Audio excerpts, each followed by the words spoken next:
Hello, everybody. Hello, everybody, and welcome to episode 3 of My Thoughts On. I am your host, Nathan, being joined by some guy whose name is Anthony, but no one cares about him. But, anyway, Anthony, thank you for being on the show. Thank you for allowing me to be in your show, Nathan. We didn't allow you, you just kind of forced yourself on here. But, all jokes aside, we are going to be discussing a bit of a branch of a topic that I discussed on the first episode, which was cartoon conspiracy theories. We're going to go a little more in depth on a certain show, and that show is SpongeBob SquarePants. SpongeBob SquarePants Theories is the topic of the day. Yes, it is, Mr. Herring. Yes, it is. And, well, we're going to go through a few theories, possibly come up with our own. We'll see how far we get with that. So, let's just start with the theory that each of the main characters represent one of the 7 deadly sins. Well, we all know what the 7 deadly sins are, so there's really no need to go in depth with what that is. But I could agree with that. yeah, Each character does represent these. SpongeBob representing lust, Mr. Krabs representing greed, Plankton representing envy, Squidward, wrath, Sandy represents the pride, Patrick would be the sloth, and Gary, which I don't understand why, is gluttony. gluttony. But However you pronounce yeah, it. but yeah. So I'm gonna go quickly into why they represent what they represent. Gary represents gluttony because there's a running gag in the show where SpongeBob always says, "Oh, I gotta feed Gary. Don't forget to feed Gary," stuff like that. So that shows that Gary obviously eats a lot. Uh, Sandy is pride because she's proud. Sandy takes a lot of pride in her work Yep, and potentially makes other people feel like they're not capable of achieving those kind of things. exactly. Uh, Plankton is envy because he's envious of Mr. Krabs' success. Mr. Krabs is greed because he's obsessed with money. Obviously, he's obsessed with money, and he does not ever want to let go of a dollar, like a Jew. Exactly. Whoa, hold on there. But I just kidding. Just kidding. All jokes aside, though, Mr. Krabs is really greedy about his money, and will never ever consider either donating or letting go of his money. what? Patrick represents sloth because he's lazy. Squidward represents wrath because he always acts like he hates SpongeBob because he does. And SpongeBob represents lust because, I guess, because he's a bit frisky. Frisky? Yeah. That's not even a word to describe it. There's a lot more to it.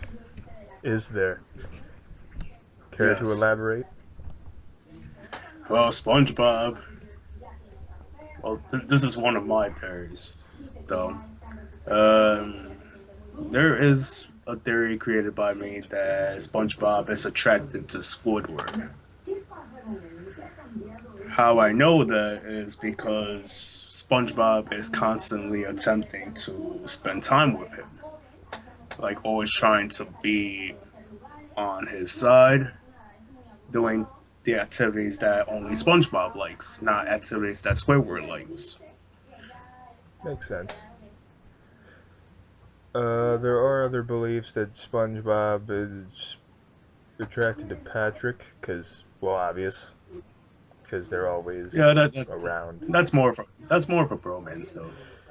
Yeah, fair enough. But yeah, I see where you're coming from. SpongeBob always tries to hang out with Squidward, and but Squidward doesn't really want to hang out with SpongeBob. So yeah, that makes sense. But to be honest, the 7 deadly sins theory is not a theory that is just in SpongeBob. That's a theory that's in everything.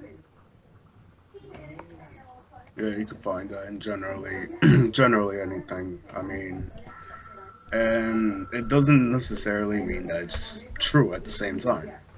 You know, every other show has their own versions of the seven deadly sins, one way or another.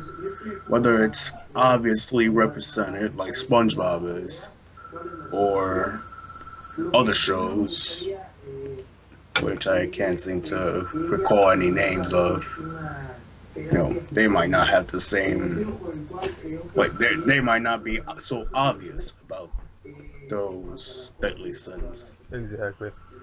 But yeah, that's a theory that's in every show. This seven deadly sins one. So it could be true, but at the same time, it could be true for a lot of shows other than SpongeBob. Absolutely. So, moving on to the next theory. The show is all about drugs.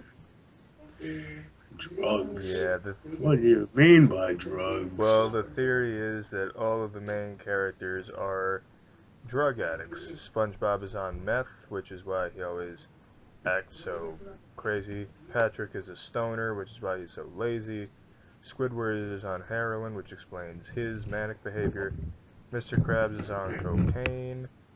And Sandy is an alcoholic because, quote unquote, she ruins every episode she's in. Well, that last part's not necessarily true. I mean, yeah, Sandy may suck the fun out of a lot of things by not allowing SpongeBob and Patrick to do their antics, but other than that, Sandy contributes to the episode some way or another. Well, you know, in those episodes where Sandy has those machines or experiments that she's working on, sometimes those cause problems for others. So that could possibly be what they mean by ruining every episode she's in. Yes, Th- could be a theory. that kind of makes sense. And it's obvious that, you know, SpongeBob is on meth because, well, anybody who's on meth has to have it doing rather insane insane things. Some people will do things without realizing what they're doing. Patrick being the stoner, though, I mean, anybody could be lazy without smoking any marijuana or anything like that. I am Exhibit A. Anybody could be. And it's a B. Squidward on heroin. I think he's probably on more things than that, though. I think Squidward might be on more. Perhaps. Mr. Krabs on coke. That could be a possibility. Although he's mostly addicted to money. Ah, but have Money. you thought of money could possibly be representing the coke? That is a potential theory. See, you got to think outside of the box if you're going to talk about stuff like this. Absolutely. You know, kids might not even realize all the kinds of things that happen in SpongeBob. But as it gets to like people our age or probably a little bit younger than us, we may know what all these things really mean. I mean, let's face it, when we were both kids, we probably never even noticed any of these conspiracies or theories No, not at all. or attributions. Not at all. But when you get older, you know, you start to think about stuff like this. Or maybe not. I guess that depends on the person. So why could this whole theory about all the main characters being on drugs be true? Well, let's look at it this way.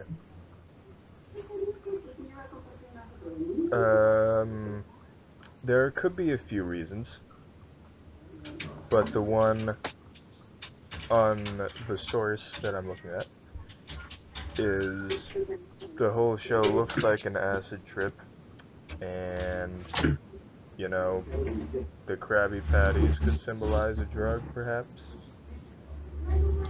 Yeah, a lot of people in Bikini Bottom are addicted to those. Exactly.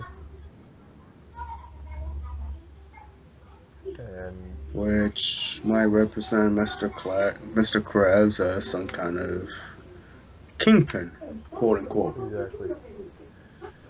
Yeah, but um I'm not gonna say this theory is completely true, but or completely false. I'm gonna lean towards the false, like 75% false, 25% true. But I Um, think it's just, more I think lenient, it's just or a, more lenient on that there. yeah, I think it's just a bit of a coincidence, and Yeah. someone just thought of drug use symptoms and compared it to the behaviors of the characters. But that's not It necessarily how it is. is. Yeah. I mean, I lean more towards. Well, I'm more on the neutral side because it's true, but it's also false. Because you notice some things in the Krusty Krab, you know, how there's always people there ordering Krabby Patties, and they keep coming back for more and more and more and more. They also have And kelp fries and coral bits and whatever else they have. but people mainly eat the Krabby Patties. Or the double fried whatever the heck on a stick with a side of mayonnaise. Is mayonnaise an instrument? We're not doing that. I Okay, just had to do that. but yeah, that's one theory, that the show could be about drugs. Or it could be about inappropriate things. Moving on to our next theory. This theory comes from someone like me who has a dirty mind. And uh, basically the theory is SpongeBob is just a bunch of naughty euphemisms rolled up into a children's cartoon. But let's be honest. Tons of children's cartoons have a bunch of adult jokes and references in them. That is entirely true. No matter what cartoon you see, you will always find something relating to the adult world. But children are not prone to realizing this until they reach their teenage years. Exactly. With SpongeBob, you will always see those sorts of things, but they put it in a very subtle manner. Yeah, there are other cartoons. One being another Nickelodeon show, Rocko's Modern Life, that had Rocco. adult jokes everywhere in the show. And that they had to edit so many episodes of that show because of the jokes and all the complaints. And there was even a banned episode of that show. But there was a banned episode of SpongeBob too, which was brought back on the air but edited. But regardless of that, adult jokes, Do you happen to know which episode it it was? was just one bite. The episode where Squidward tries a Krabby Patty for the first time. And that was banned for a little while because um, they don't show this scene now when they air it, but in the original version of the episode, there was a scene where when Squidward was breaking into the Krusty Krab late at night to get Krabby Patties, uh, he opened the door and a bucket falls on him, and Squidward says, "This is our security system, a bucket of water." And then he smells. He's like, "Wait a minute, this isn't water. this is gas, and then you just see a hand drop a lit match into the gas, and then, you know, it just burns up Squidward.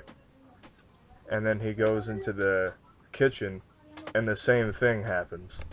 So they cut that part out entirely because this episode was released not too long after 9/11. So it got negative reviews and negative comments, complaints, so they had to take that out.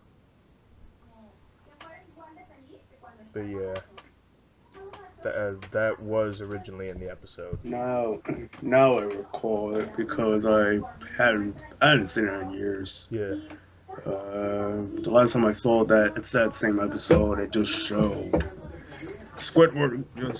I mean, that whole description that you said, that whole thing was skipped over and just went straight into the the Krabby Patty vault. yeah. I just saw the episode a few days ago and it did that, but yeah, we're getting off topic now. But regardless, yeah, adult jokes are everywhere in cartoons, in television, anything, you'll find them. But Yeah. um, there are some theories well, statements or whatever to back this theory up. And it starts with the name of the town they live in, Bikini Bottom.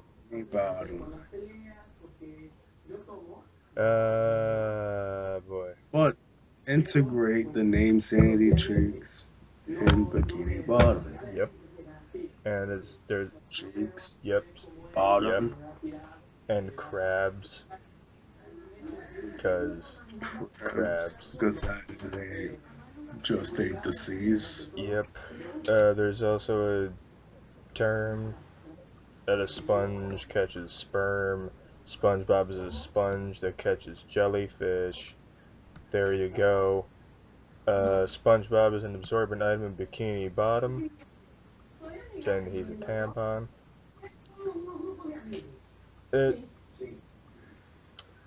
Theories like this are just made by people who have the dirtiest minds ever. Such as ourselves. Correct, but that's besides the point. But is this theory true? Yes, but that's only because it's true with every other show. There are adult references everywhere. And if you have a dirty mind like the both of us do, you will definitely understand what's going on. Absolutely. But moving on, the next theory. The strange creatures who inhabit Bikini Bottom are the result of nuclear testing. Okay, this is based on an event that happened after World War II,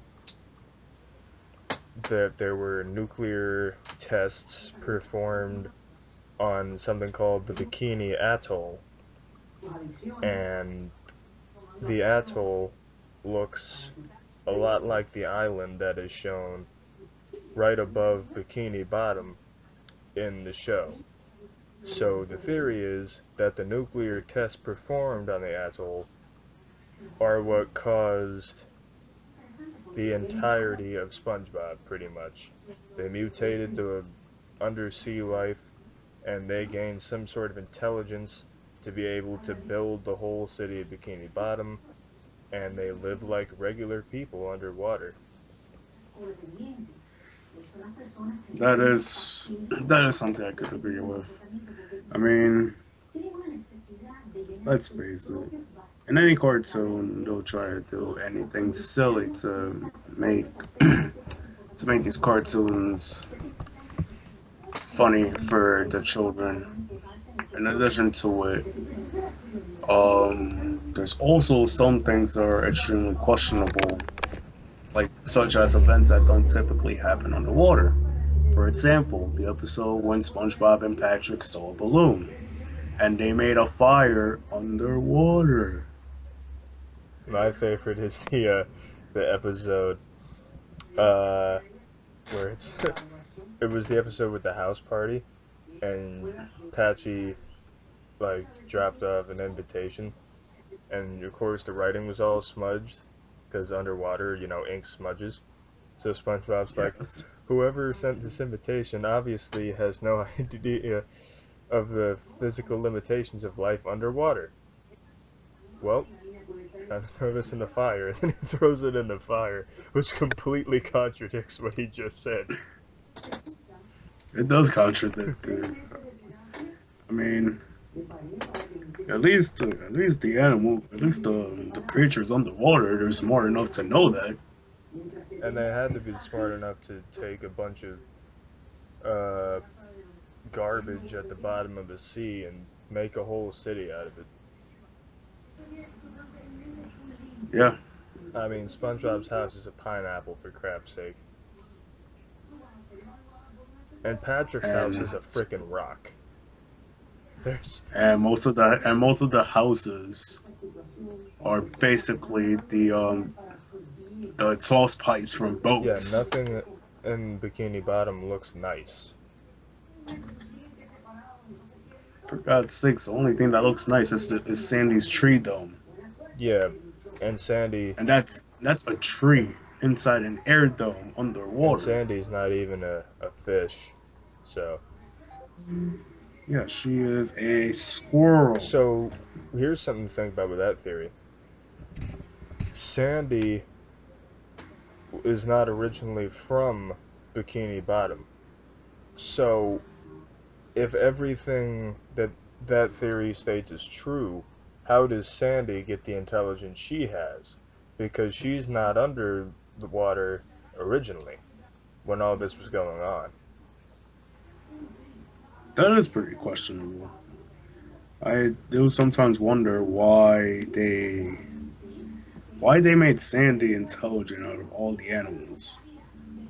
I mean, could it be because creatures above water might know how to survive? Or well, yeah, most animals underwater know how to survive, but most of them are the little fish. And how come you You know, never they see, can't and how survive. come you never see sharks in SpongeBob? I think there were sharks in one episode. We saw sharks in one episode. That episode when SpongeBob was a Yeah, lifeguard. those were jokes. There are sharks in there. Hey, that's my family Hey, you're talking about. and then the sea Yeah, monster. The sea monster, you only see that once. yeah, there's really not much Other, danger in Bikini Bottom for them to have to survive, really. another thing I question is worms in underwater. How did that Alaskan bullworm get underwater and still live? I don't know. There's a squirrel that lives underwater for the whole series, and you're questioning a character that was there for one episode. Yeah, but there's a difference. Sandy actually wears something that allows her to breathe and has basically like an oxygen system in her body that allows her to breathe while she's underwater, whereas the worm had no sort of air Well, protection. worms live underground, and there isn't much air underground, so maybe the worm can survive that, since worms tend to live in areas that don't have much air either. Yeah, that's true. That's also true. Yeah. But is this theory true? It could be, but It could potentially be there true. are a lot of cartoons that have talking animals and stuff, but But this might also, in a way, interlap with the previous theory about the show being about drugs.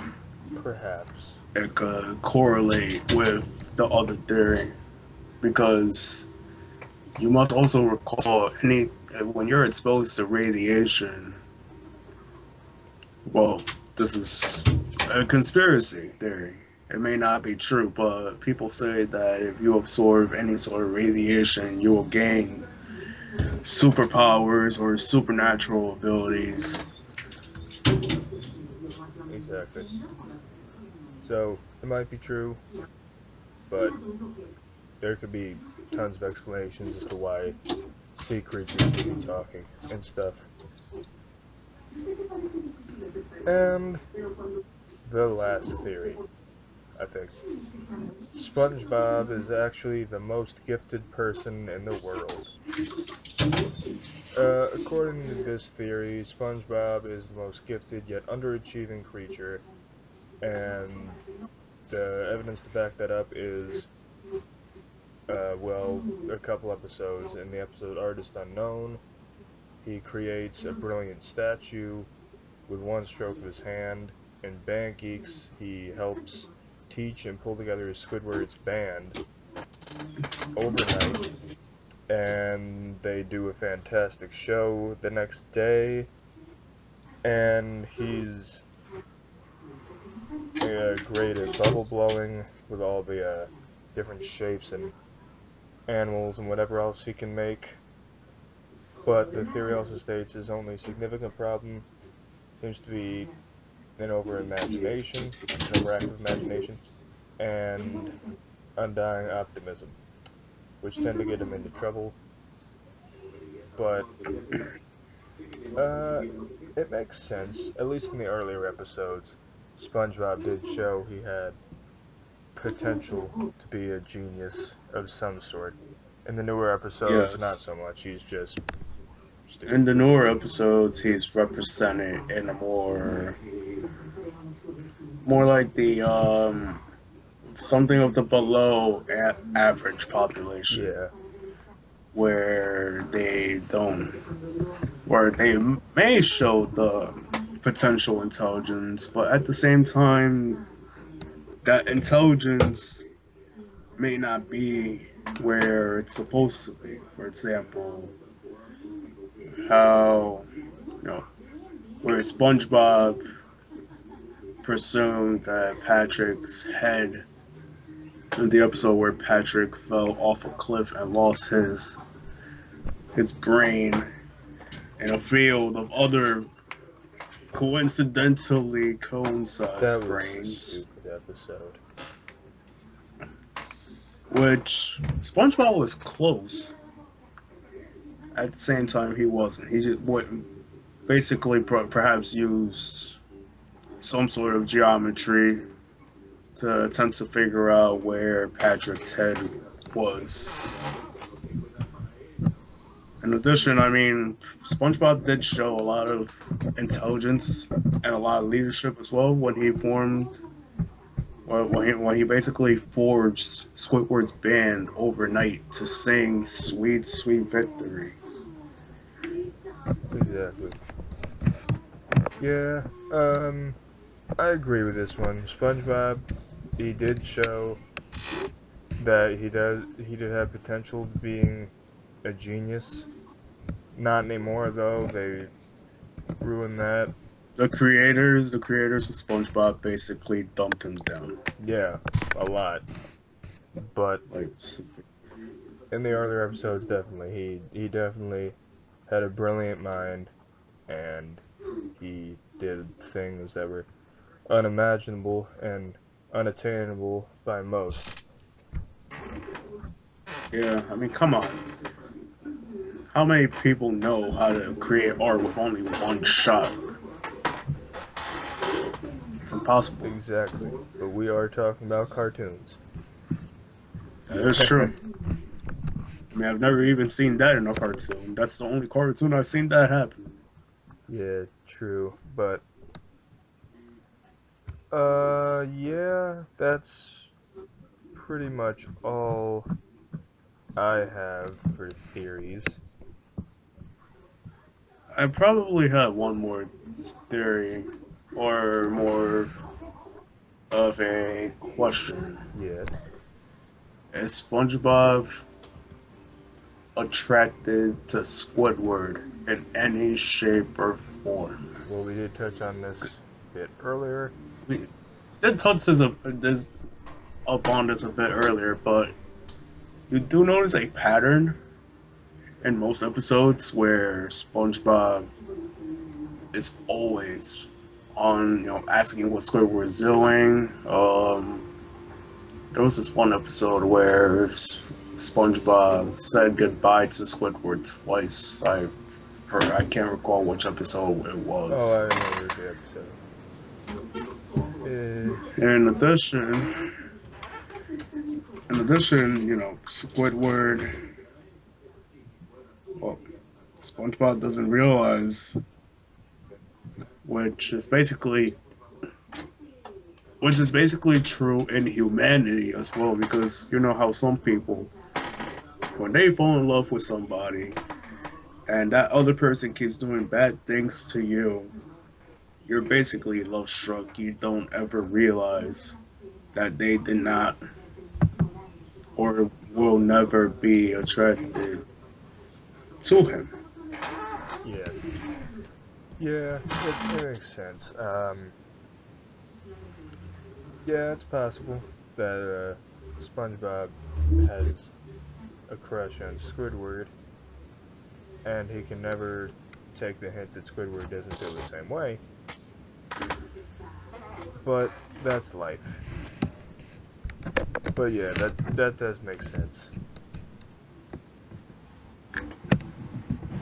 Not only is this true in SpongeBob, but it could be true in other cartoons. It could be true in humanity. Well, it is true in humanity. Yeah.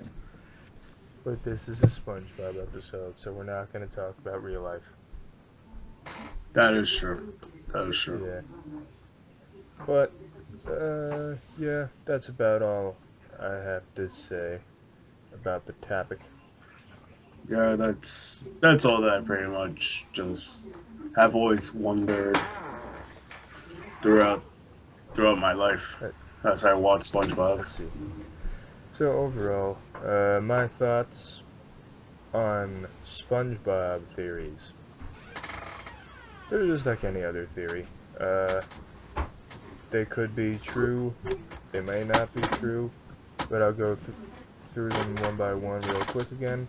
The 7 Deadly Sins one, that could be for any show. The drug theory, speculation. The inappropriate thing, every show. The nuclear testing theory, that could be possible. And the gifted one, I absolutely agree with that one. I would have to agree with you on all those. But I really hope in future episodes they bring back the gifted SpongeBob that we once knew and loved. No, that's not gonna happen. Yeah, that will never happen. The SpongeBob we knew and loved is dead and gone at this point. Yes. But, yeah, that's about all I have to say. Anything you'd like to say in closing?